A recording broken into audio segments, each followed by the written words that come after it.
Shalom, selamat malam. Kembali malam ini kita akan merenungkan firman Tuhan melalui renungan malam seiman tanggal 3 November 2020 yang ditulis oleh Ibu Kathleen dan Pendeta Jonathan Kuntaraf dengan judul Sabat dan Hukum. Kita tunduk kepala satu dalam doa. Bapa yang penuh kasih, terima kasih untuk sukacita dan damai yang telah Engkau berikan bagi kami, sehingga pada kesempatan ini kami boleh kembali merenungkan firman-Mu. Biarlah tuntunan Roh Kudus-Mu tetap menjadi bagian kami ya Bapa, sehingga kami pun boleh mengerti dan memahaminya. Dalam nama Tuhan Yesus kami berdoa. Amin. Kebenaran firman Tuhan yang akan kita renungkan pada malam hari ini terdapat di dalam buku Keluaran 20 ayatnya yang ke-8 sampai ke-11. Ingatlah dan kuduskanlah hari Sabat, sebab 6 hari lamanya engkau akan bekerja dan melakukan segala pekerjaanmu. Tetapi hari ke-7 adalah hari Sabat Tuhan Allahmu. Maka jangan melakukan segala sesuatu pekerjaan, engkau atau anakmu laki-laki, atau anakmu perempuan, atau hambamu laki-laki, atau hambamu perempuan, atau hewanmu, atau orang asing yang di tempat kediamanmu. Sebab 6 hari lamanya Tuhan menjadikan langit dan bumi, laut dan segala isinya, dan Ia berhenti pada hari yang ke-7. Itulah sebabnya Tuhan memberkati hari Sabat dan menguduskannya. Ayat inti yang kita baru saja baca dan dengarkan menunjukkan bahwa bagaimanapun Tuhan memerintahkan caranya kita untuk menguduskan Sabat dalam 10 hukum tersebut. Semua perintah dari 10 hukum adalah penting dan tidak ada yang boleh diabaikan, sebagaimana anjuran dalam buku Yakobus 2 ayatnya yang ke-10. Namun Tuhan membedakan hukum Sabat dari semua hukum lainnya. Mengenai itu Ia memerintahkan ingat, artinya jangan lupa. Sebab perintah ini mengingatkan umat manusia akan bahayanya bila kita melupakan pentingnya menguduskan Sabat itu. Perkataan ingatlah dan kuduskanlah hari Sabat menunjukkan bahwa kata ini telah berasal dari pemberian 10 hukum di Gunung Sinai. Tepatnya perintah ini telah dinyatakan pada penciptaan, seperti halnya dengan perintah yang lain.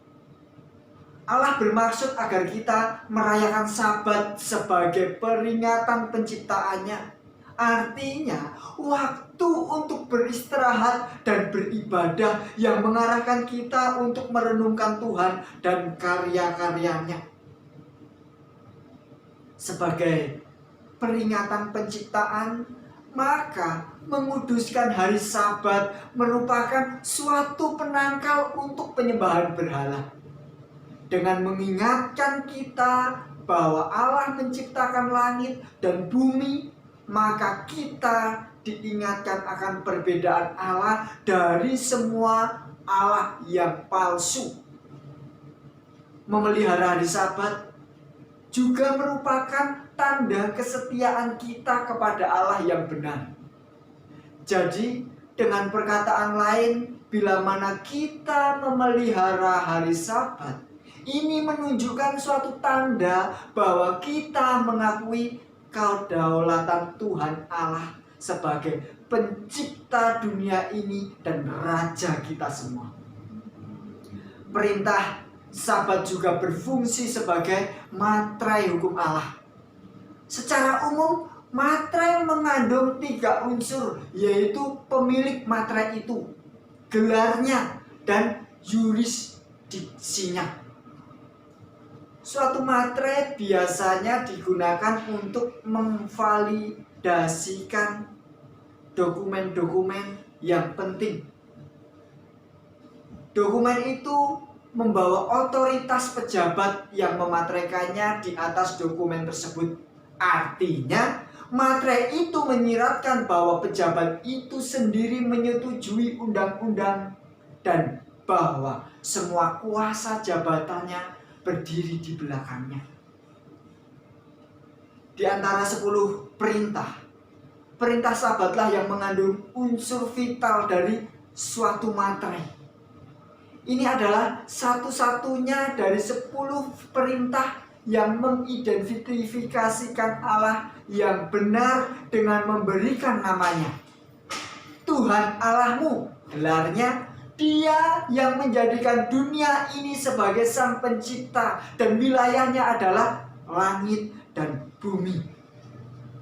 Nah, oleh sebab hanya perintah keempat yang menunjukkan otoritas siapa yang memberikan 10 hukum itu, maka jelaslah perintah ini mengandung materai Allah yang melekat pada hukumnya sebagai bukti keaslian dan kekuatan yang mengikatnya. Sebab itu, marilah kita tetap ingat pada hari Sabat dan mencucikan sesuai dengan perintahnya. Kita tunduk kepala, kita satu dalam doa.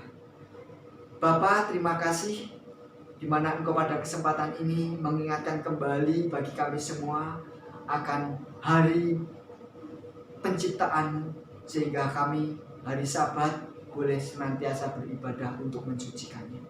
Inilah harapan kami Bapa, kiranya apa yang telah kami dengar boleh menjadi iman kerohanian kami semakin hari semakin diubahkan.